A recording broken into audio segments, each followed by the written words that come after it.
dia a todos. Privilégio estar aqui com vocês nessa manhã para compartilhar desse tema marido, sacerdote no lar. Faz parte da série, né, que a igreja deu início agora no mês de outubro, família inteira, e eu fiquei com a responsabilidade de compartilhar com vocês desse tema tão desafiador para nós, maridos. O objetivo nosso hoje é conscientizar e inspirar os maridos a tomarem sua posição espiritual com zelo e graça.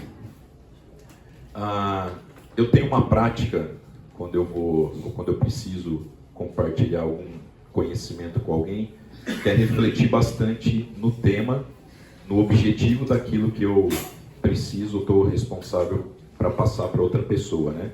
Enquanto eu refletia nesse tema, veio uma ideia na minha mente de utilizar uma ferramenta de gestão bastante difundida no mercado de trabalho, que é o 5W2H. Quantos aqui conhecem essa ferramenta? Quantos utilizam no dia a dia? Muitos. Bom, falando um pouquinho da ferramenta, ela teve origem no Japão, na década ou nos anos de 1950, quando dois especialistas japoneses decidem ir para os Estados Unidos para conhecer um pouco mais do Fordismo, né? Então eles visitaram algumas indústrias automobilísticas, depois eles retornam para o Japão e começam a aplicar essa ferramenta de gestão, e nas fábricas da Toyota, onde foram aplicadas, eles tiveram um ganho expressivo de produtividade. O 5W2H, ele vem das iniciais das palavras no inglês what, why, where, when, who, que em português está ali entre parênteses, o que, porquê, onde, quando e quem. E o 2H seriam duas palavras em inglês que começam com a letra H, que significa como e quanto. Então, quando a gente vai desenvolver um plano de ação ou algum trabalho, são essas perguntas que a gente deve responder para o quê? Qual é o objetivo da ferramenta? Tornar os projetos e os objetivos claros, dar transparência para todos os envolvidos, incluindo os prazos, os responsáveis, assim ninguém tem dúvida nenhuma. Aplicando ela no nosso objetivo de hoje, o que é sermos conscientizados e inspirados a assumirmos nossa posição espiritual como sacerdote no lar. Então esse é o objetivo principal da aula. Por quê? Porque Deus estabeleceu o marido como líder espiritual da casa, da família, chamado a cuidar, interceder, dar exemplo, servir, como a gente lê em Efésios 5:23, pois o marido é a cabeça da mulher, como também Cristo é a cabeça da igreja. A gente vai explorar esse texto um pouquinho mais à frente. Onde que se aplica? Começa no lar, mas é óbvio que o relacionamento familiar não se limita somente no ambiente dentro de casa. Quando? Eu coloquei aqui a partir de hoje, mas na verdade todo homem cristão, a partir do momento que entrega sua vida a Cristo, já deve, se ainda não é marido, buscar conhecimento para quando chegar o seu momento de você se tornar um marido, você aplicar os princípios bíblicos. Para quem? Maridos cristãos.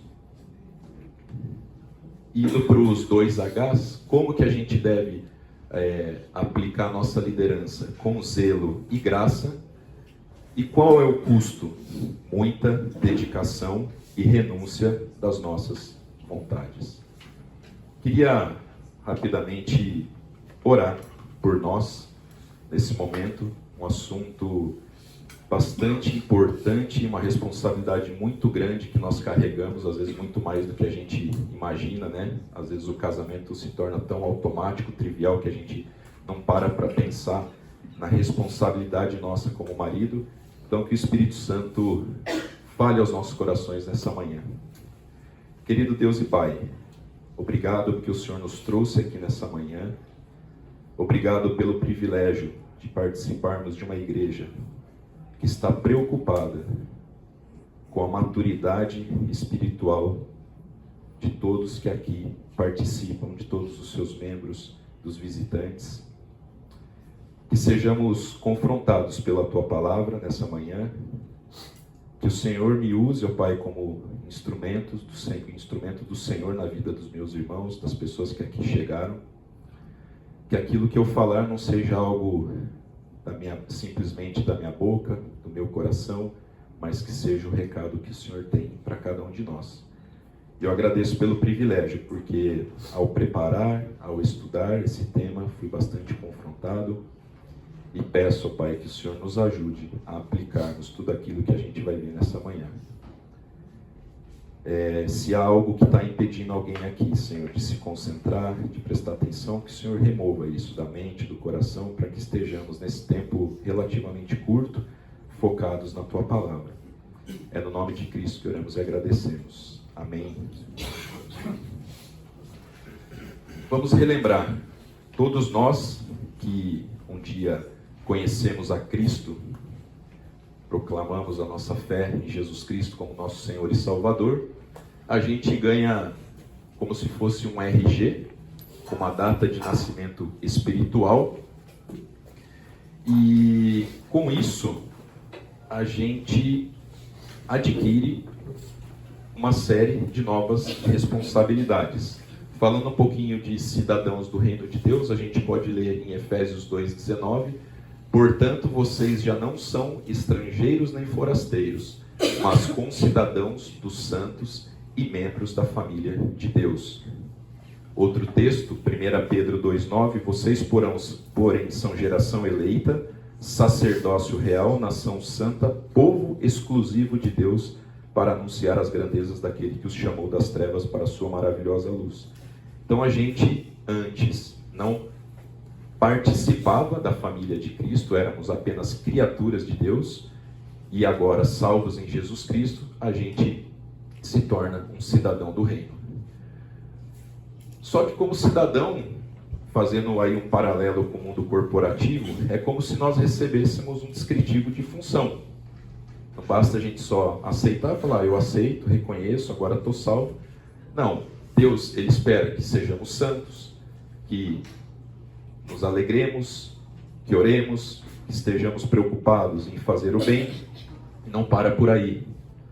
Amar a Deus e ao próximo, ou seja, viver em amor com o princípio máximo da vida cristã, dar graças em tudo. Eu não vou ler os textos, tá? Mas depois, se vocês quiserem, o material vai estar disponível no site da igreja e vocês podem ler.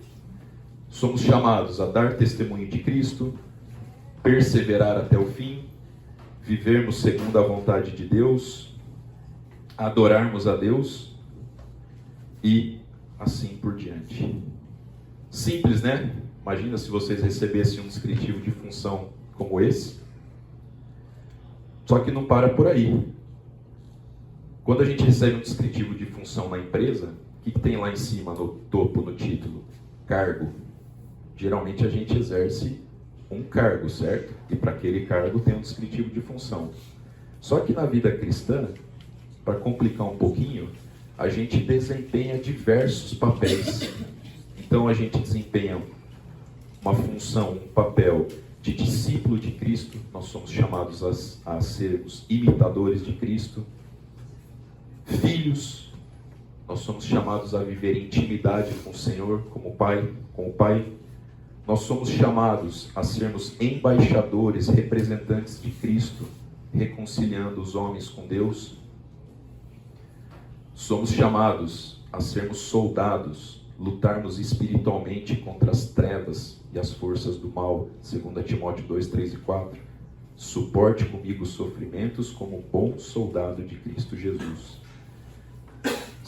Somos chamados a sermos servos, servirmos o próximo. E, por último, o tema da nossa aula, que é maridos e sacerdote. Ou seja, a gente exerce o papel de marido, que é comum a toda a sociedade, todo mundo que casa, né, o homem se torna marido da sua esposa, mas no caso do cristão, a gente tem um papel, uma função de exercer o sacerdócio. Quero convidar vocês para um voo panorâmico, rápido, não é um voo daqui para a China nem para a Austrália. A gente vê se em 5 ou 10 minutos a gente resolve isso, que é falarmos um pouquinho do papel do sacerdote. Se a gente vai falar sobre marido e sacerdote, é importante estarmos todos alinhados o que é um sacerdote. Eu queria começar pelo começo, que é o Antigo Testamento. Deus estabeleceu o sacerdote com qual objetivo? Ser um mediador entre o povo e Deus. Então, o que acontecia? O sacerdote era quem sacrificava um animal. Primeiro, ele sacrificava para purificar dos seus próprios pecados, porque o sacerdote ele era um pecador, e depois ele oferecia sacrifícios em nome ou em favor da comunidade. Tá? Esses sacrifícios eram para que Deus perdoasse o pecado do povo. Eles também tinham a responsabilidade de ensinar a lei do Senhor para o povo. E o sacerdote, ele aparece também como uma espécie de sombra de Cristo, ou seja, o que haveria de acontecer no Novo Testamento. E dentro da figura do sacerdote, existe também a figura do sumo sacerdote, que era aquele que o único que poderia entrar no Santo dos Santos, que era um lugar especial, separado com um véu. Uma vez por ano, esse sumo sacerdote ele entrava também para oferecer sacrifícios, e também primeiro ele se purificava e depois oferecia em favor do povo. Ele era conhecido como mediador supremo e exercia o papel de liderança ou chefe dos sacerdotes. Vejam, aqui eu estou passando bem rapidamente só para linkarmos com Jesus, o sumo sacerdote, e nós, sacerdotes, dentro das nossas casas, né? E eles também usavam vestes especiais, como a gente pode ver em Êxodo 28. Pulando para o Novo Testamento, quem foi o sumo sacerdote? Jesus. Alguém pode ler para mim, por favor? Hebreus 7, 23, 27. Está dando para ler aí? Ora, daqueles sacerdotes tem havido muitos, porque a morte os impede de continuar em seu ofício. Mas, visto que vive para sempre, Jesus tem um sacerdócio permanente. Portanto, ele é capaz de salvar definitivamente aqueles que, por meio dele, se aproximam de Deus, pois vive para sempre para interceder por eles. É de um sumo sacerdote como esse que precisávamos, santo, inculpável, puro, separado dos pecadores, exaltado acima dos céus. Ao contrário dos outros sumos sacerdotes, ele não tem necessidade de oferecer sacrifícios dia após dia, primeiro por seus próprios pecados e depois pelo pecado do povo. E ele o fez uma vez por todas, quando a si mesmo se ofereceu. Obrigado. Então, diferente dos sacerdotes do Antigo Testamento, que ofereciam sacrifícios diários pelo povo, Jesus não precisava oferecer nenhum tipo de animal, porque ele era o sacrifício perfeito, por não ter cometido nenhum pecado.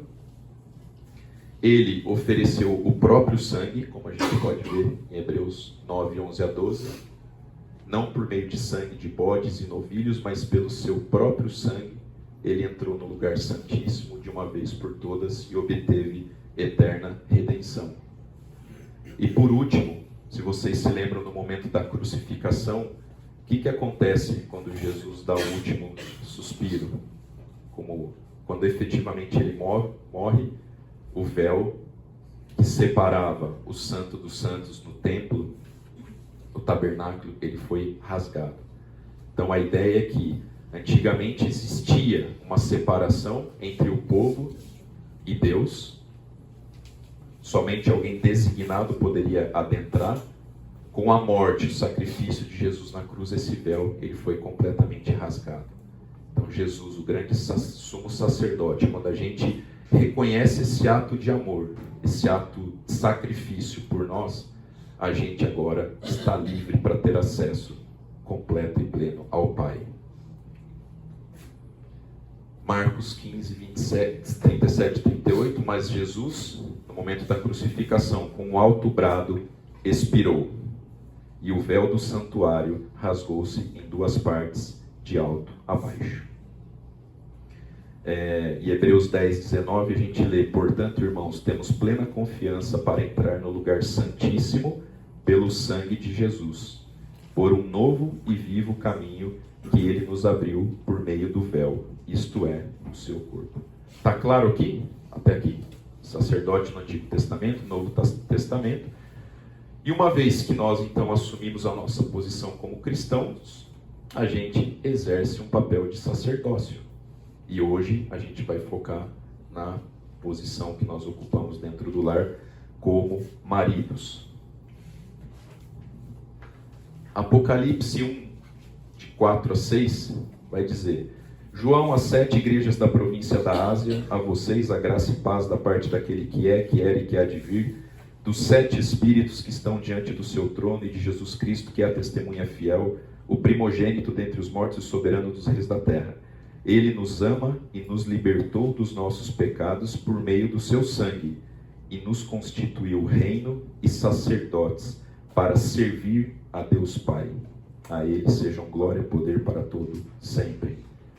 Em 1 Pedro 2,9 nós lemos: vocês, porém, são geração eleita, sacerdócio real, nação santa, povo escolhido de Deus. Como maridos cristãos, a gente desempenha o papel de sacerdócio dentro do lar. Não se refere, por exemplo, ao sacerdócio formal como era no Antigo Testamento, mas um papel do quê? De liderança espiritual e responsabilidades dentro da família.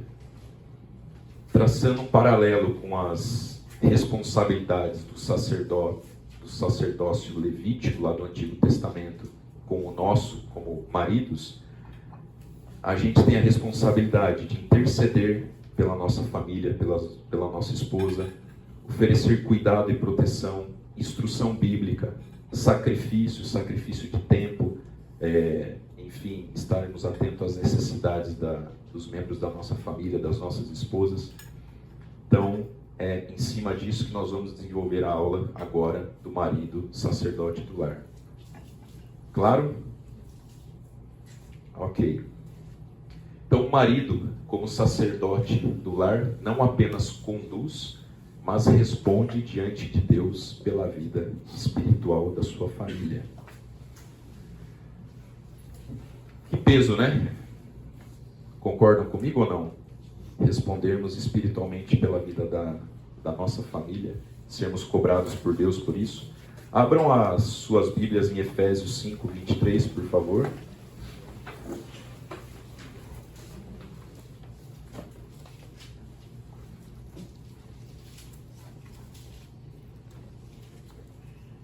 Alguém pode ler? Pode ler? Pois o marido é a cabeça da mulher, assim como também Cristo é a cabeça da igreja, que é o seu corpo, do qual ele é o Salvador. Acho que esse texto aqui, se a gente publicar no Instagram, vai dar bastante polêmica, né? Mas eu queria explorar rapidamente com vocês essa questão da cabeça da esposa. Isso não significa que a gente deve, por exemplo, esmagar os talentos e os dons das nossas esposas. Não é uma liderança no sentido de oprimir as pessoas que estão debaixo da nossa liderança. Ou tomar decisões à revelia sem consultar as nossas esposas, que Deus colocou para nós como auxiliadoras. Também deixar de dar às nossas esposas o poder de tomar decisões e fazer qualquer coisa por si mesma. Nós temos a responsabilidade da liderança, mas isso não significa deixá-las de escanteio, torná-las, elas, por exemplo, inúteis dentro da comunidade do lar. Por que essa tarefa é tão desafiadora, ao meu ver? Porque se é tão difícil a gente conduzir a nossa vida do ponto de vista espiritual, de forma a sermos aprovados por Deus, imagina liderar outros pecadores. Nós, para quem tem filhos, né? Então a gente tem que liderar uma esposa pecadora, filhos pecadores, sendo nós líderes pecadores. Por isso que eu não vejo assim outra atividade tão complexa e difícil do que essa. Por isso que a gente precisa de muita oração. Pensando nisso, eu queria trazer para vocês 6 tópicos sobre liderança espiritual para a gente desenvolver até o final da aula, sendo o primeiro deles esse: um líder espiritual é aquele que vive com a sua esposa sabiamente. E o texto que a gente vai usar como base é 1 Pedro 3,7. Do mesmo modo, vocês, maridos, sejam sábios no convívio com as suas mulheres e tratem-nas com honra, como parte mais frágil e coerdeiras do dom da graça da vida, de forma que não sejam interrompidas as suas orações. Quando eu penso em fazer algo com sabedoria, a primeira coisa que me vem à mente é: eu preciso saber como é que funciona aquilo. A gente consegue operar alguma coisa, não estou comparando aqui a mulher com algum objeto, mas a gente consegue operar algo se a gente não tiver conhecimento daquilo que a gente está fazendo? Muitas vezes a gente precisa estudar para depois a gente começar a utilizar ou a exercer determinado papel, determinada função. Para a gente liderar a nossa família com sabedoria, a gente precisa conhecer o que está no coração das nossas mulheres, das nossas esposas. E elas, acho que alguém aqui deve estar perguntando, mas não vem com manual de instrução, onde a gente possa ler ali, procurar, né, para sermos assertivos, né? Vou falar para vocês, elas vêm com manual, mas não é fácil de acessar, porque está ali no íntimo do coração delas.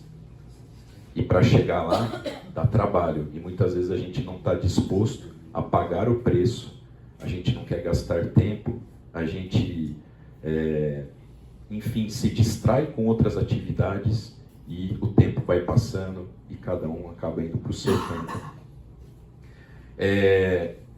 Fazendo um paralelo com o nosso relacionamento com Deus, se Deus não tivesse deixado a palavra dele revelada para nós o conhecermos e também nos conhecermos, porque quanto mais a gente estuda, mais a gente nos conhece negativamente, né, como somos pecadores, como seria possível a gente ter um relacionamento sábio?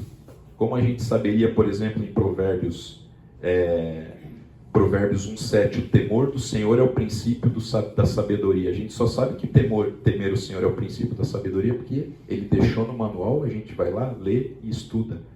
Então, nós precisamos, no nosso relacionamento conjugal, conhecer profundamente as nossas esposas se a gente quer liderar da forma bíblica, liderar com sabedoria.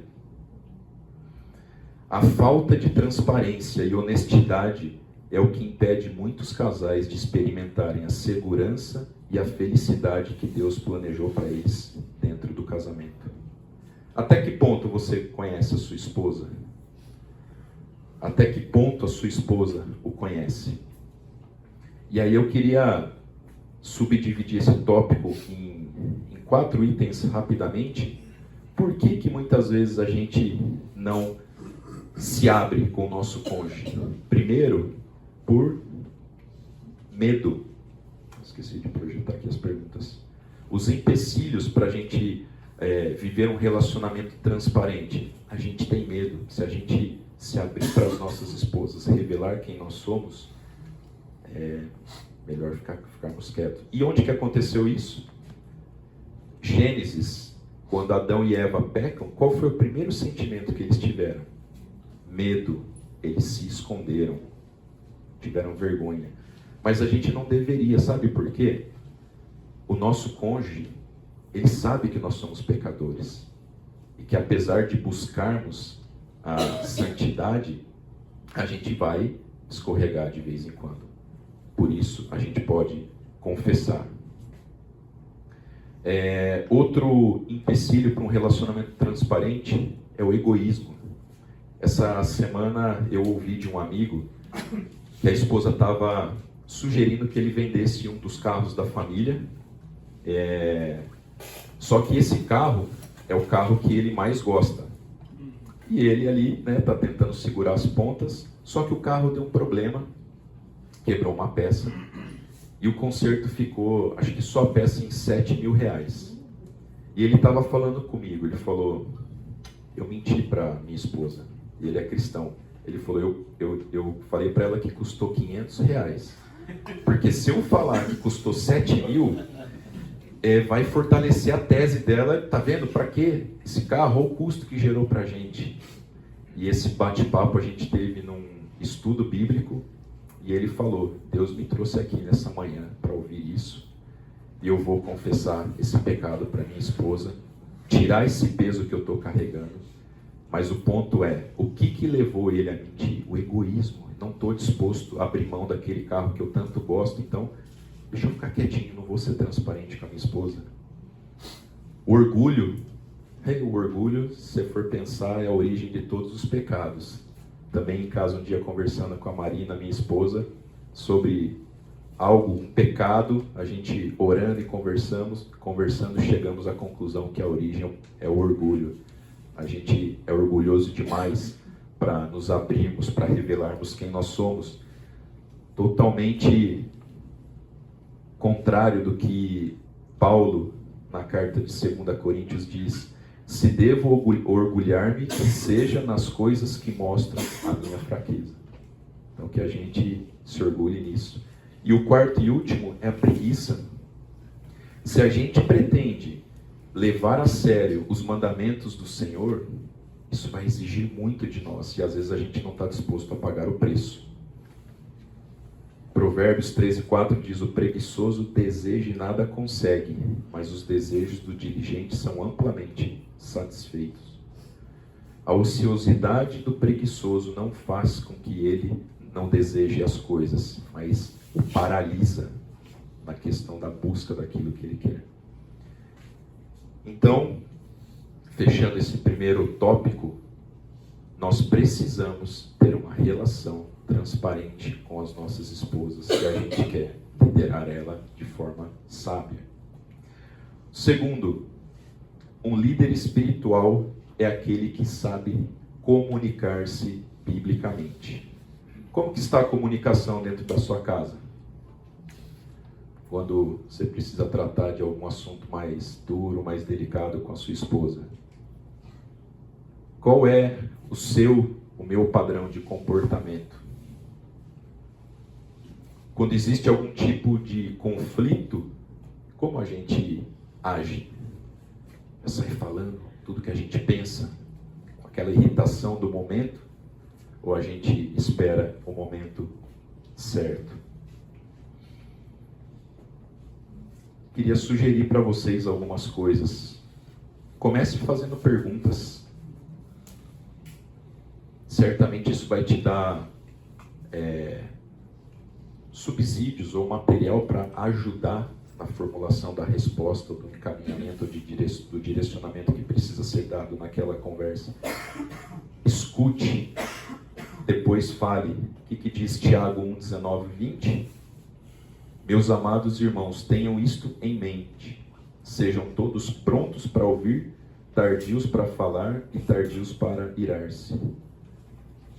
Fácil? Ou a gente já sai atropelando tudo?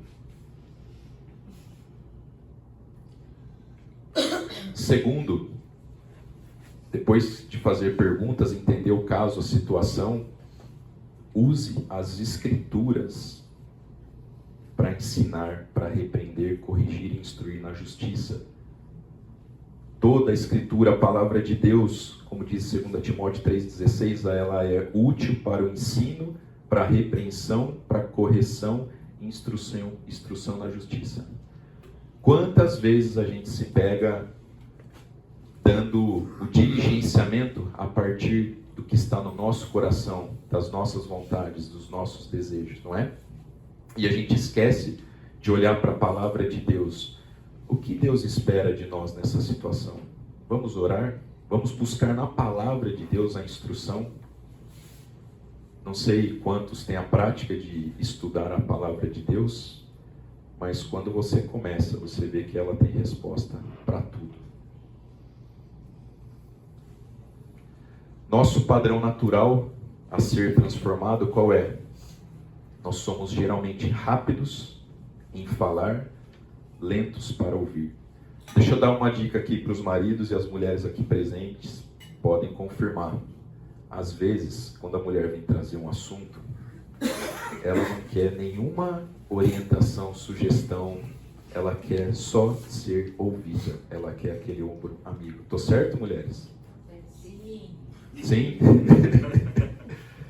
Eu aprendi isso com a minha esposa, porque às vezes ela vinha trazer alguma situação do trabalho dela, e eu já chegava, né, vamos fazer um fluxograma e tal.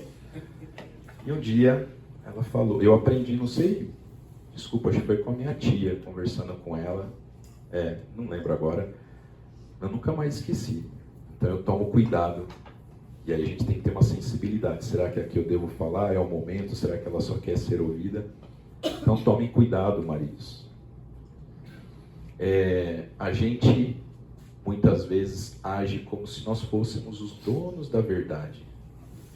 A minha verdade, ela é absoluta, a minha palavra é a verdade, não me importa o que você pensa. Tomem cuidado com isso. A gente fala sem paciência, a gente reage com irritação. Como eu disse, procure o momento, o ambiente ideal para conversar, principalmente quando for um assunto denso ou tenso. 1 Coríntios 13:4 diz: o amor, ele é o quê? Paciente, é benigno.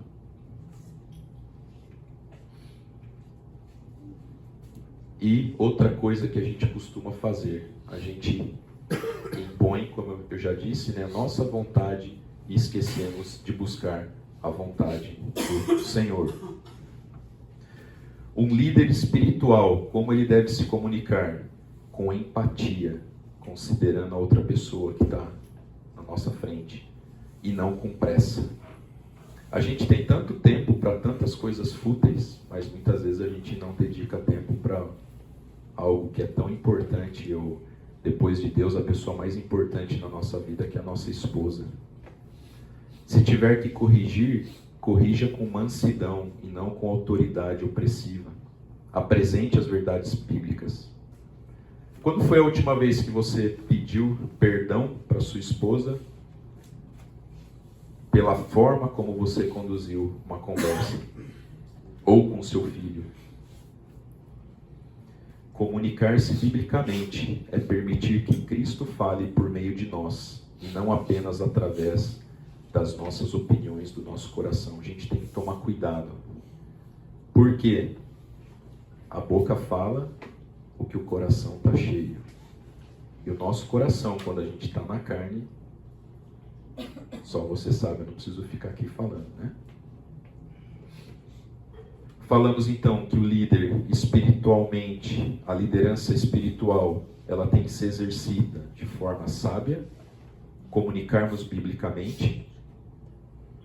E o próximo, dá tempo de nós entrarmos, um líder espiritual é aquele que ama sua esposa como Cristo amou a igreja. Teve uma fase na minha vida que eu trabalhava com embalagens. E a minha função era aprovar o padrão de cores junto aos clientes. Então, o que era o padrão de cores?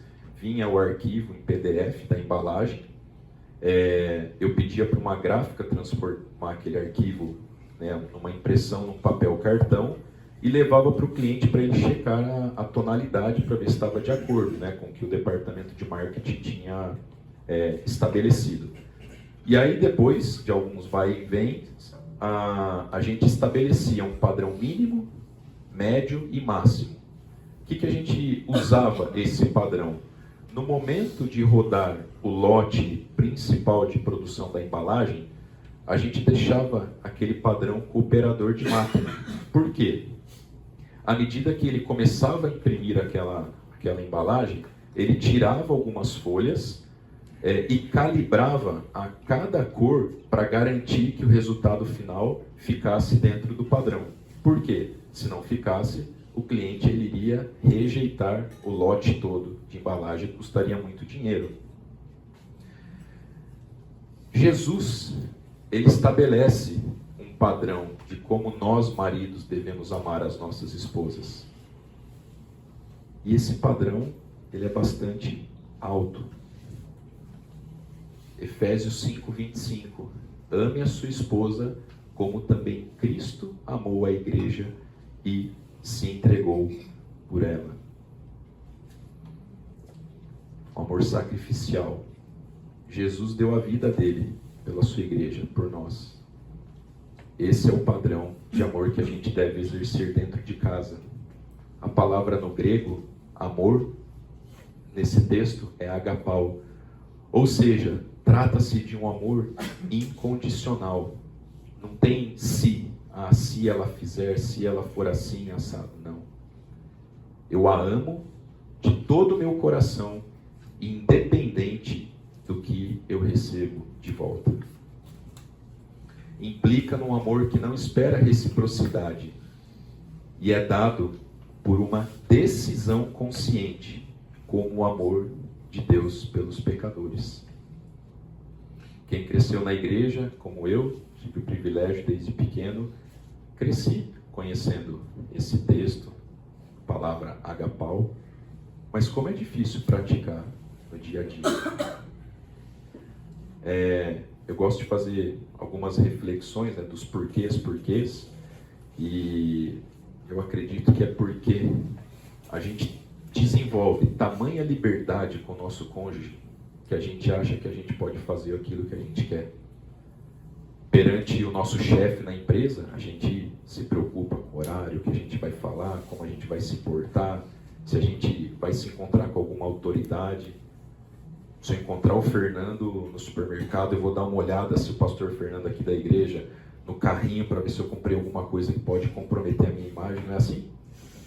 Só que aí a gente chega em casa, a gente é o que a gente é. A gente vive, infelizmente, muitas vezes, satisfazendo os desejos da carne, e a gente esquece desse conceito tão importante. A palavra grega agapau, ela também é encontrada num texto bastante conhecido de João 3,16, que diz: porque Deus amou ao mundo de tal maneira que deu seu Filho unigênito, para que todo aquele que crê não pereça, mas tenha a vida eterna. Palavra amor, agapau. O marido não define como amar sua esposa baseado em cultura, emoção ou conveniência. O padrão já foi estabelecido por Cristo.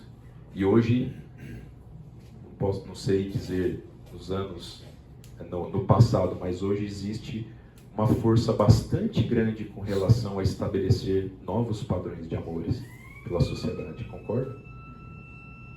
Vamos para o café, depois a gente continua.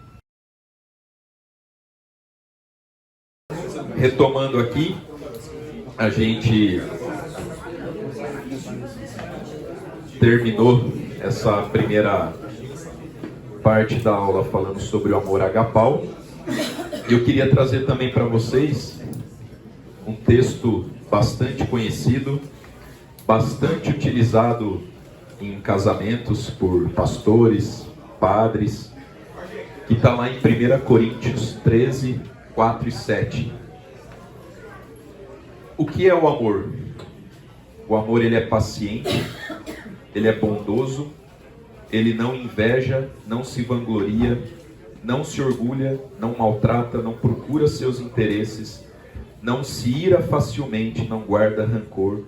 O amor não se alegra com a justiça, mas se alegra com a verdade. Tudo sofre, tudo crê, tudo espera e tudo suporta.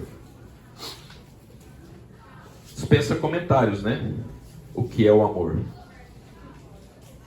Assim como Jesus, ele decidiu vir até nós, foi uma ação.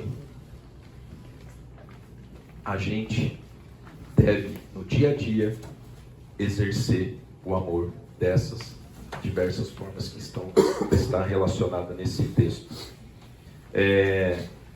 Eu lembrei aqui de uma situação em 2017, se não me engano. A minha esposa ela foi diagnosticada com lúpus sistêmico, né?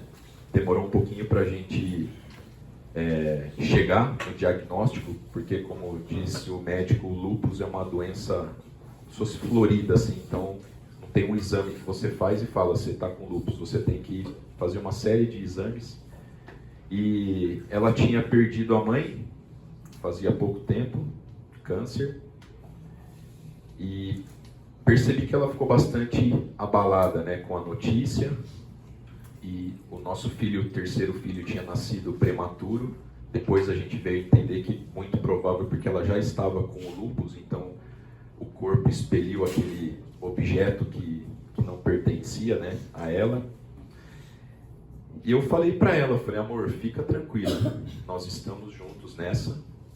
E lógico, eu não vou fazer o papel da sua mãe, mas você pode contar comigo.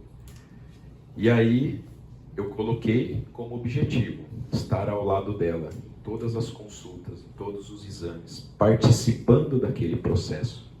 Foi sacrificial? Foi, porque eu tenho meus compromissos no trabalho. Às vezes a gente tem que sacrificar a agenda de férias, por exemplo, trocar para poder fazer isso. Mas eu estava com ela lá. E graças a Deus, ela teve uma boa recuperação, precisou entrar com o Predicin, com a hidroxicloroquina, ganhou bastante peso por conta da cortisona, né?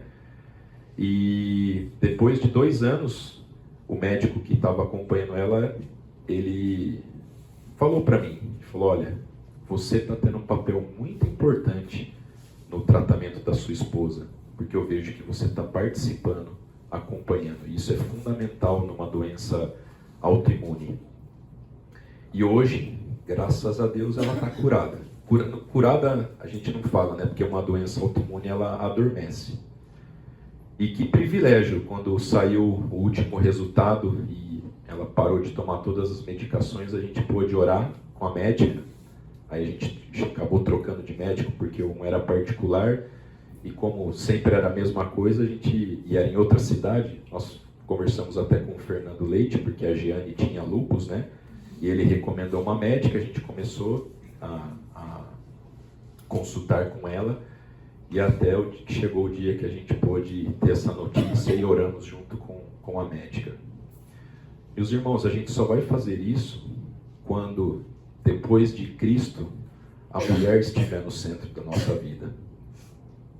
A gente colocar ela acima dos nossos outros interesses. Parece que o homem, depois que ele se casa, ele atingiu aquele objetivo maior de se casar, de ter uma esposa, de poder, inclusive, satisfazer sexualmente, e ele abandona. Aí ele vai cuidar do resto, da carreira profissional, crescimento profissional, porque eu tenho que prover, né, para dentro de casa.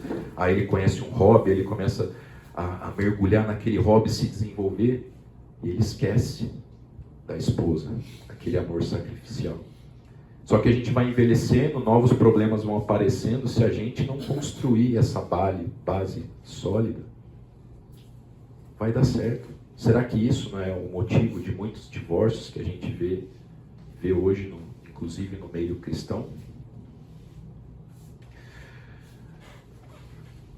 Será que vocês podem reproduzir essa frase? Minha esposa sente o amor de Cristo através da forma como eu a trato?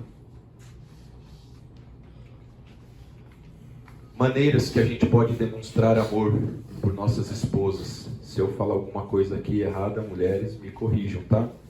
Diga frequentemente que a ama.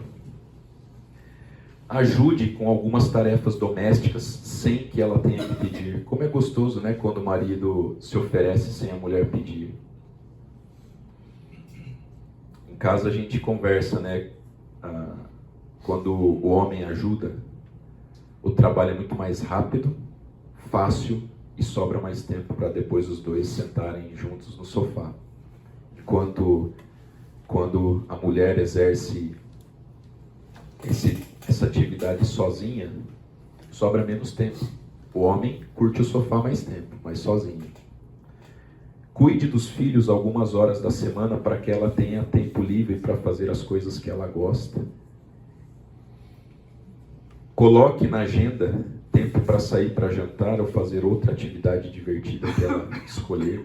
Essa questão dos filhos, nós maridos não temos noção do quanto os filhos consomem das nossas esposas. Que a gente não percebe ao longo do dia o quanto elas chamam as nossas mulheres. A gente está tão acostumado. E eu vim a saber isso, refletir sobre isso um dia que eu fui participar de uma competição de bicicleta, levei a minha esposa, a gente foi para um hotel e ela falou, na sexta-feira à noite a gente chegou, ela falou, como é gostoso. Só o fato de não ter, mãe, pega isso, mãe, faz isso, faz aquilo. Dá um alívio para a mulher.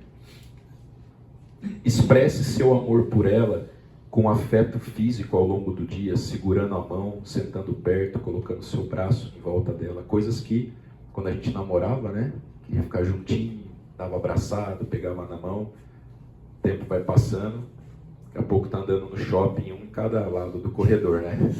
Daí esquece, opa, deixa eu... Comunique seu amor por ela com bilhetinhos, cartões ou cartas. Não está ultrapassado, viu, gente? Mulher gosta dessas coisas, principalmente quando vem acompanhada de uma flor, certo? Sem usar IA, né? Hã? Sem usar IA. Sem usar IA. IA deixa rastro, né? Não vale. Seja um bom modelo de cristão para ela e para os filhos. Quando a gente vive o cristianismo dentro de casa, é uma demonstração de amor.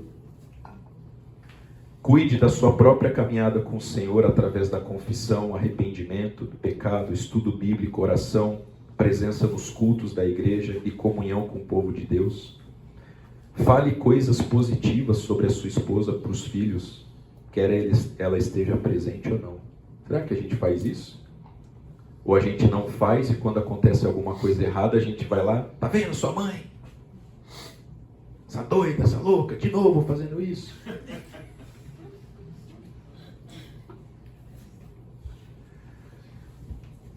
Gente, quando ela for no cabeleireiro,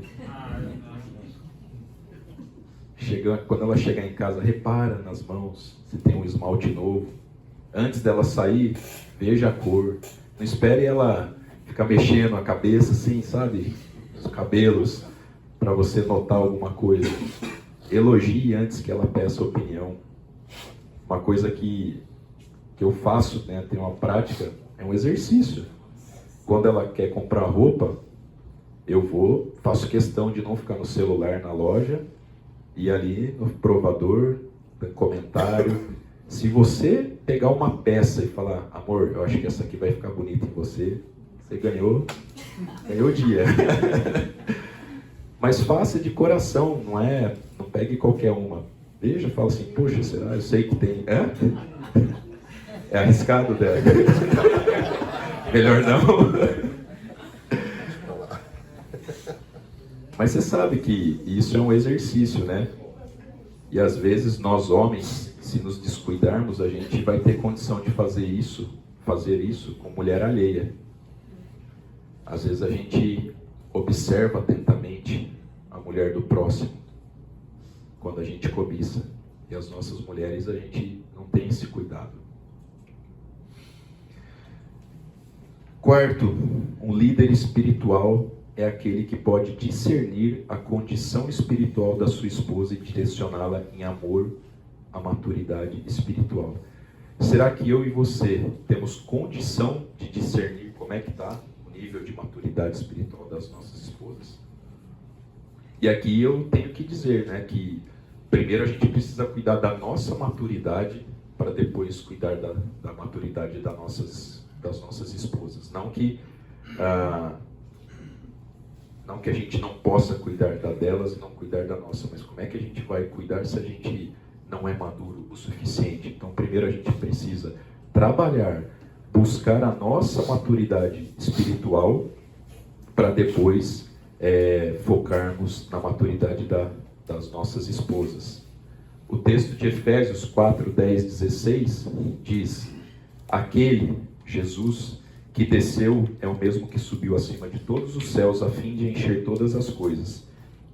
E ele designou alguns para apóstolos, outros para profetas, outros para evangelistas e outros para pastores e mestres, com o fim de preparar os santos para a obra do ministério. Lembra que eu falei da carteirinha do fazer parte da família do reino, né, do reino de Deus? Então a gente tem, Deus designou cada um para uma atividade, aqui ele está falando disso, até que todos alcancemos a unidade da fé e do conhecimento do Filho de Deus e cheguemos à maturidade, atingindo a medida da plenitude de Cristo.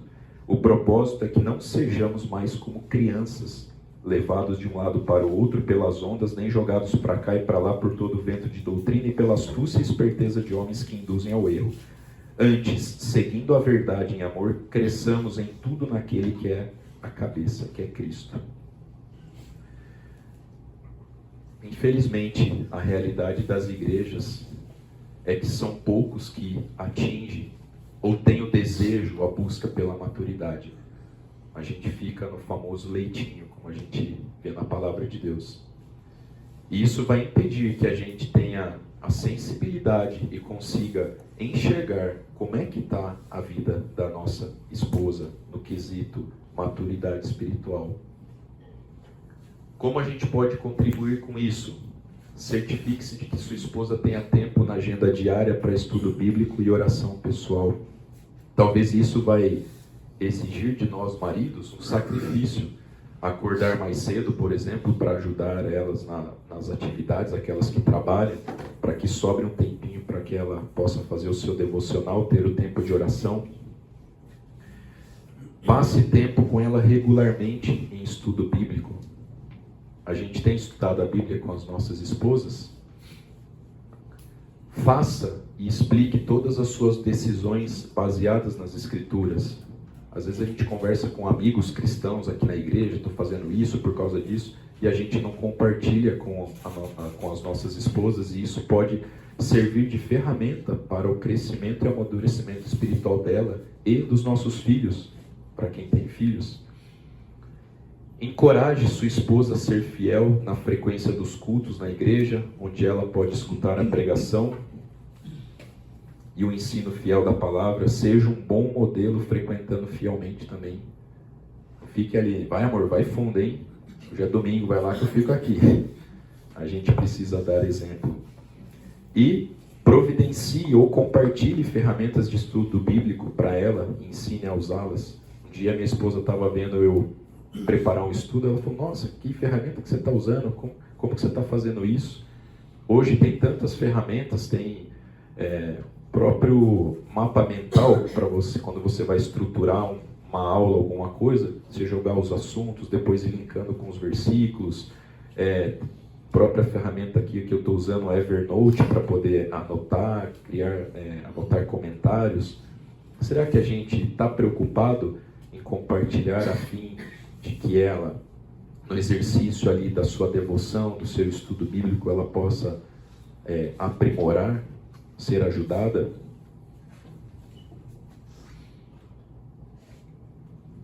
Quinto e penúltimo tópico: um líder espiritual é aquele que aprende a ser servo da sua esposa. Qual o maior exemplo de servo que nós conhecemos nas Escrituras? Jesus. Ele veio para servir, não para ser servido, né? Filipenses 2, 5 a 7. Seja a atitude de vocês. Vocês percebem como a Bíblia não dá opção? Não está sugerindo, não está dando uma ideia? Seja a atitude de vocês a mesma de Cristo Jesus, que ele só era Deus, tá? Nada mais do que isso. Ele não considerou que o ser igual a Deus era algo que ele deveria ou devia pegar-se, mas ele esvaziou-se a si mesmo, vindo a ser servo. Outro texto, Marcos 10:45, pois nem mesmo o Filho do Homem veio para ser servido, mas para servir e dar a sua vida em resgate por muitos. Como a gente pode servir as nossas esposas? Ajude-a na realização das tarefas e outras responsabilidades. Você estima a sua esposa mais do que você mesmo, ou você concentra foco e tempo demais em você mesmo? Invista tempo, esforço, pensamento e dinheiro para servir a sua esposa. Será que no seu budget ali, doméstico, tem uma linha assim dedicada à sua esposa para que ela possa renovar o guarda-roupa, frequentar uma frequência um pouco maior o salão, não pensando em nós, mas pensando nelas, como elas vão se sentir bem? Isso está no seu radar? Descubra quais são as suas necessidades e os seus recursos para supri-las.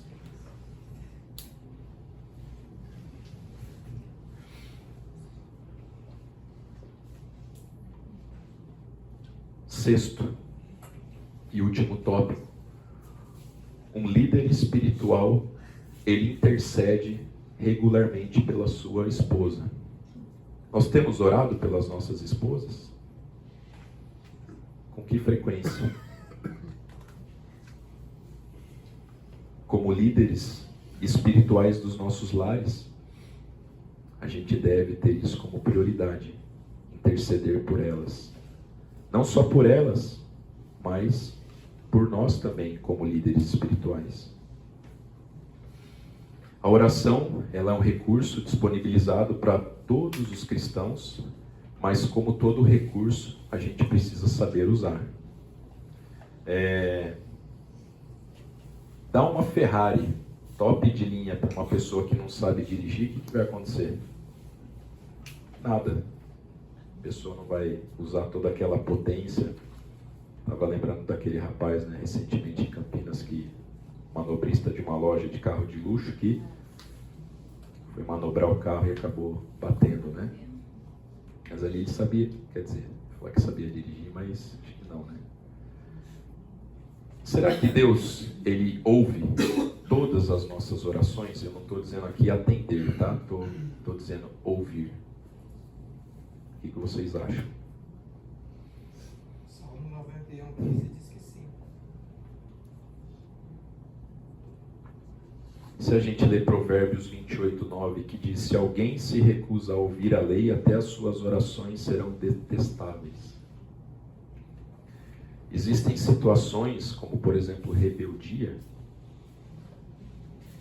A gente não ouve a lei do Senhor, ou a gente não pratica. As nossas orações serão detestáveis. Falta de fé, Tiago 1,6,8. Peça, porém, com fé sem duvidar, pois aquele que duvida é semelhante à onda do mar, levada e agitada pelo vento. Não pense tal pessoa que receberá coisa alguma do Senhor, pois tem mente dividida e é instável em tudo o que faz.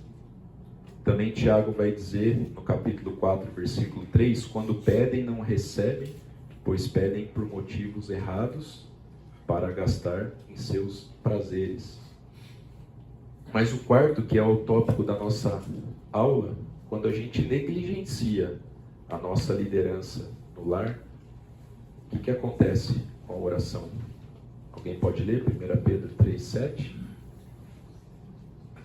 Do mesmo modo, vocês, maridos, sejam sábios no convívio com suas mulheres e tratem-nas com honra, como parte mais frágil e coerdeiras do dom da graça da vida, de forma que não sejam interrompidas as suas orações. Será que a gente está orando e Deus não está atendendo porque a gente não está cumprindo o nosso papel como líder espiritual, cuidando das nossas esposas, tratando-na com honra, como a parte mais frágil e coerdeira da graça de Deus? Motivos pelos quais a gente pode orar pelas nossas esposas, para que ela seja guiada por Deus ao criar os filhos, tenha paciência com os filhos. E aqui eu não estou dizendo que a responsabilidade da criação é da mulher. Nós somos responsáveis espiritualmente, inclusive, pela vida dos nossos filhos, mas às vezes a mulher gasta mais tempo com eles, acaba ficando mais irritada por estar passando mais tempo com a criança. Oremos pela vida delas nesse sentido. Ore para que ela se expresse abertamente com você. Às vezes a mulher tem dificuldade por alguma razão, por algum trauma, alguma coisa que ela carrega. Peça para que Deus dê coragem a ela para se abrir com você. E também por você, para que você seja um marido, que ela se sinta à vontade de fazer isso. Que ela compreenda o que é de fato a submissão bíblica. Ore para que ela tenha relacionamentos próximos com mulheres íntegras. Que ela seja capaz de não se apegar a mágoas do passado. Alguém pode ler Efésios 4, 31, 32?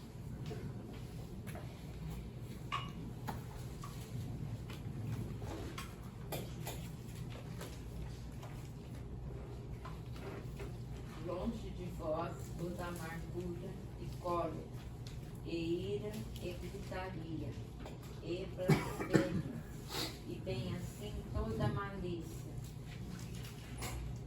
Antes, sede uns para com os outros benignos, compassivos, perdoando-vos uns aos outros, como também Deus em Cristo vos perdoou. Nós homens somos diferentes das mulheres, se você ainda não percebeu. E existem algumas coisas que são mais difíceis para mulheres do que para homens. E talvez a sua mulher tenha dificuldade em perdoar alguém. Ela se sentiu magoada com alguma situação, com o pai, com a mãe, com o irmão, com algum colega. Ore para que ela consiga perdoar a pessoa, para que ela perdoe os outros completamente, ela não carregue nenhum rancor. Ore para que ela tenha sabedoria no uso do tempo. Gente, hoje, com o telefone celular, se a gente não se cuidar, a gente vai ver uma esposa ali, às vezes investindo algumas horas do dia em coisas fúteis. É nosso papel orientá-las, mas para isso a gente também precisa usar o nosso tempo com responsabilidade. Não adianta a gente ficar imerso, né, nas redes sociais, grupos de WhatsApp e falar, olha esposa, vamos aqui usar o tempo com sabedoria. Ore para que ela se lembre de colocar Deus em primeiro lugar na vida dela. Algumas mães, às vezes, endeusam os filhos, né? Quando os filhos chegam, eles se tornam ídolos na vida delas. Tudo gira em torno dos filhos, até o marido, às vezes, fica esquecido. Ore para que ela tenha sabedoria. Ore para que ela dedique tempo para mim, para você. Ore para que ela saiba e se sinta amada por Deus. Ore para que ela se sinta amada por você. Às vezes a gente não consegue corresponder à altura que a esposa está esperando, e aí está relacionado a uma expectativa por parte dela, não necessariamente uma negligência da nossa parte, mas que o Espírito Santo toque no coração dela para que elas percebam e reconheçam o amor que a gente entrega ou dedica para elas, para que ela seja compreensiva quanto às suas necessidades, inclusive sexuais. Como eu disse, mulher é diferente de homem. É claro que a gente pode contribuir positivamente nesse processo, cuidando delas da forma adequada. Como eu disse, quando a gente oferece o nosso tempo para cuidar de um filho ou servir dentro de casa, isso sobra mais tempo para ela. Vocês acham que elas vão estar mais bem dispostas para nos satisfazer ou menos? Às vezes a gente não quer fazer nada, trata as nossas esposas como empregadas, e ainda quer que elas estejam limpinhas, cheirosinhas, bonitas na cama para nos satisfazer.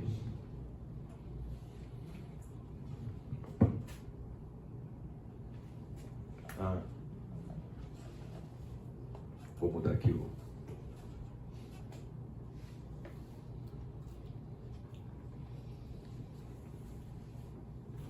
Eu fiz algumas alterações aqui no slide essa manhã.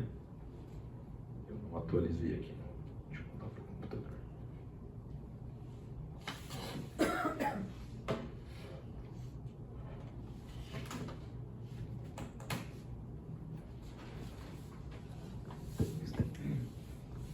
Desculpa aí, gente.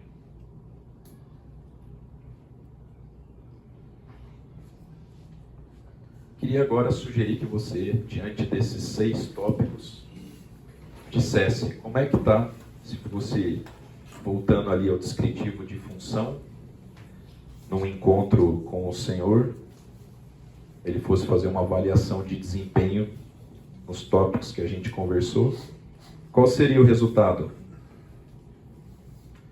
Positivo? Nota 10? A vaga era minha. É? A vaga era minha. Difícil, né? Deixa eu só abrir aqui a anotação. Eu vou aqui pelo celular.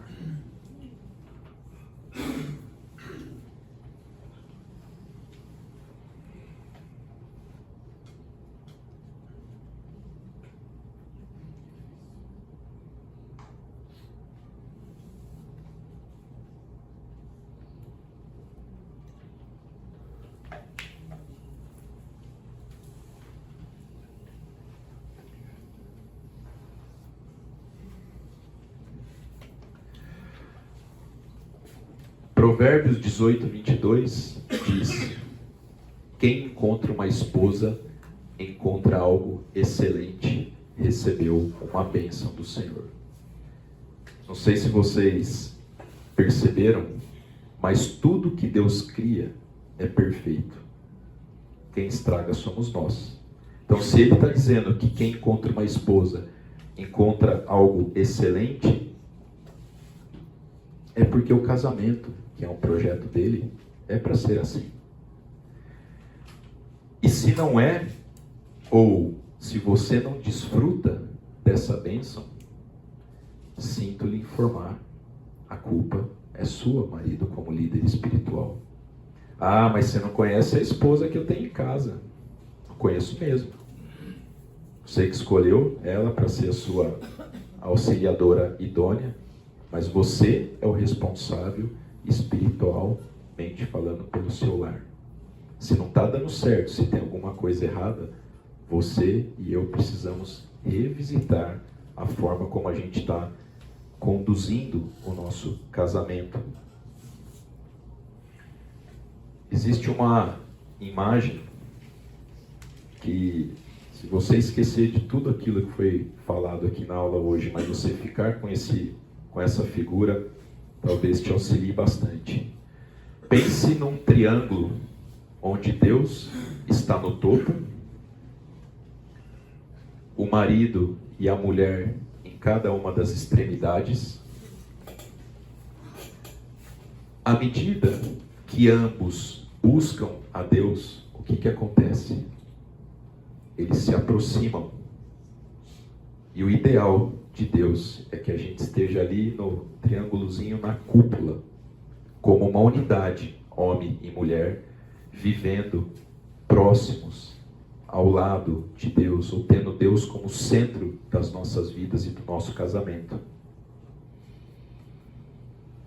Nos lares onde marido e mulher exercem seus papéis ou funções de acordo com a palavra do Senhor, estes desfrutam de bênçãos maravilhosas, que é o casamento. Se você tem dúvida,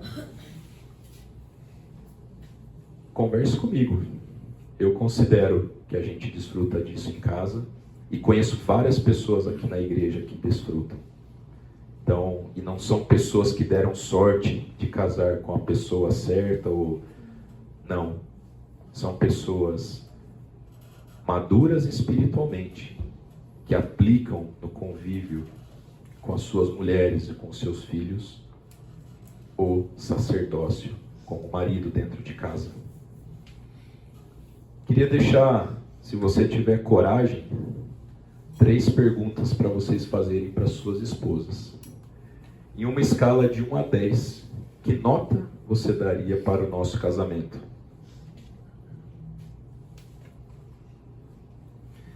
O objetivo dessa pergunta seria dar um norte para a gente saber como é que está nossa função de líder espiritual, se estamos no caminho, estamos muito longe. Segundo, o que é necessário para o nosso casamento ser nota 10? Encoraje a sua esposa a ser bem específica. Por quê? Quanto mais específica e detalhada ela for na resposta, a gente vai ter mais condições de corrigir, de ajustar ali os ponteiros. E terceiro, se você pudesse mudar 3 coisas em mim que me fariam ser mais parecidos com Cristo, o que você mudaria?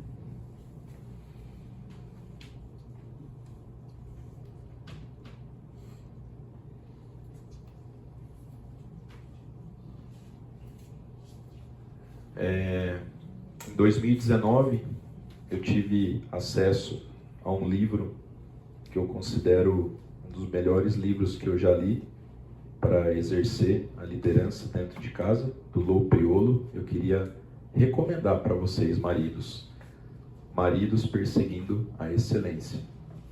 Não sei quantos já leram. Eu lembro quando eu cheguei em casa, comecei a dar uma folhada e aí compartilhei com a minha esposa algumas coisas que estavam escritas no livro. Ela falou assim: é sério, você está me zoando, né?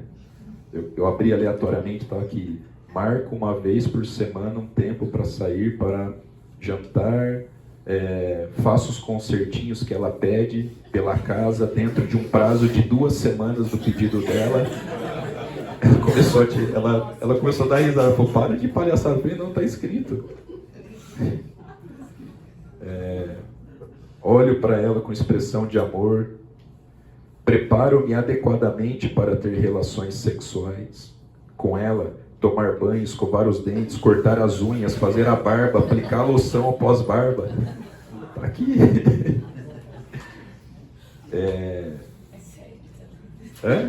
É sério, ela teve essa mesma reação. Vou ao shopping com ela com uma atitude feliz? Tá aqui. Relembro do início do casamento. Será que a gente pega, né, põe o DVD, vamos relembrar os votos, né? Concordo sobre a compra de um novo artigo de roupa, alguma outra coisa que ela queira. Compra alguma roupa ou outro item pessoal que ela tenha mencionado. E por aí vai, tem várias páginas interessantes. Mulheres, fica a dica aí, se vocês quiserem dar de presente para os seus maridos. Oi? Ele foi escrito pelo Lou Priolo, acho que muitos de vocês conheceram, né? Tiveram o privilégio. Ele veio algumas vezes aqui na igreja, mas infelizmente veio a falecer, né, mãe? Meses depois, né? Foi. Minha mãe recebeu ele na casa dela, me convidou para o almoço, né? Então a gente esteve com ele falando do futuro. Ele pretendia se mudar para a Europa, se aposentar lá, continuar escrevendo livros, né? E aí chega a notícia triste de que ele tinha partido. Está muito melhor do que nós e deixou bastante material aí importante para a nossa caminhada com Cristo. Ô Lucas, lembrando do triângulo, como você mostrou, tem uma versão do livro para esposas também. Ah, é? Acho que é verdade, né? Não é cobrança. E não foi a esposa dele que... Você só fala isso porque a Valéria não tá aqui. Tá gravado. Sabe por quê? Não é cobrança, é uma dica, porque você comentou do esforço de cada um buscar a Deus, né? Sim. Então, às vezes, a esposa espera do marido ou vice-versa que a ação seja do outro. Então, os maridos têm que ler e as esposas também buscarem. Sim. Essa que é Tem outro verdade, livro, né, que é resolução. acho que é a Batalha de Todo Homem, e também tem a Batalha de Toda Mulher.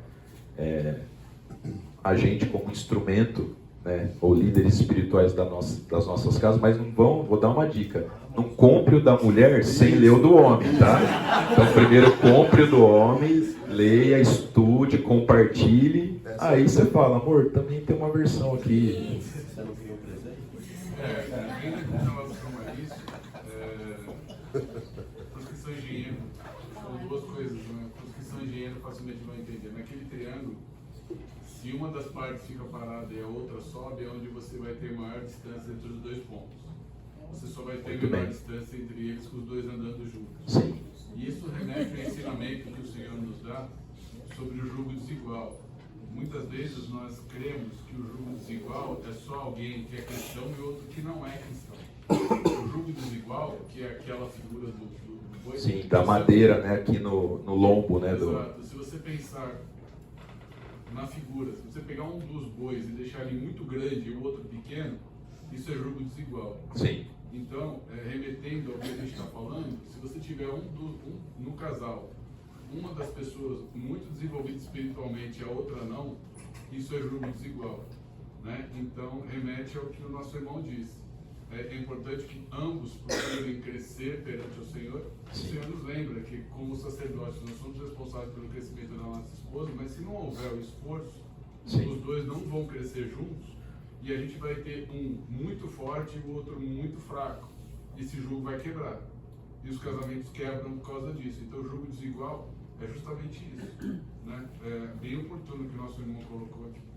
Obrigado pelas contribuições. Lembrando que quem vai responder perante o Senhor somos nós, maridos. Então, que a gente possa ficar com isso em mente, não é algo simples. A gente, infelizmente, se distrai muito com esse mundo, com esse reino, apesar da carteirinha, a gente prefere o passaporte brasileiro aqui para rodar ou para conhecer outros países. Mas lembre-se disso, um dia nós estaremos diante do Senhor. Não responderemos por várias coisas, mas inclusive como você liderou a sua família. Infelizmente, a gente vê muitos filhos se afastando da igreja quando vão para a faculdade. Por quê? Qual foi a base que eles receberam dentro de casa? Será que nós, maridos, testemunhamos e vivemos a palavra de Deus? Será que a gente se preocupou mais do que cobrar, levar eles nas atividades? A gente gastou tempo pastoreando o coração dos nossos filhos, provocando, trabalhando neles com a ajuda do Espírito Santo de Deus para que eles desenvolvessem um amor genuíno por Cristo, ou somente práticas religiosas? Cuidado com a hipocrisia, meus irmãos. Que Deus nos abençoe. Vamos orar?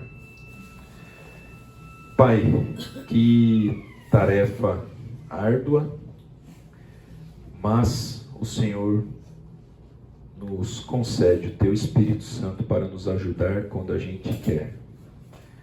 Desenvolve em nós, ó Pai, um desejo, um interesse genuíno por amar as nossas esposas, como Cristo amou a igreja, e por colocarmos em prática tudo aquilo que a gente conhece, a gente aprende, a gente ouve aqui aos domingos, durante a semana, nos encontros bíblicos, ó Pai, nos nossos momentos com o Senhor, nas devocionais, que a gente possa colocar em prática, sendo bons exemplos, testemunhos, fazendo a diferença nessa sociedade, ó Pai. Fortaleça a nossa igreja, fortaleça as famílias da nossa igreja, ó Pai. Use nós como membros de um corpo para servir aos nossos irmãos, compartilhar, que a gente abra mão da vaidade, do orgulho, que a gente confesse os nossos pecados uns aos outros, ó Pai. O Senhor já ofereceu o perdão através da morte de Jesus Cristo na cruz, que a gente se aproprie disso e a gente possa seguir juntos essa batalha, essa luta aqui, enquanto a gente estiver nesse reino, visando a honra e a glória do Teu nome, ó Pai, e a expansão do Teu reino aqui na terra. Abençoe o nosso domingo com a nossa família, que a gente possa melhorar a cada dia, Pai. No nome de Jesus que a gente ora e agradece. Amém. Deus os abençoe. Obrigado.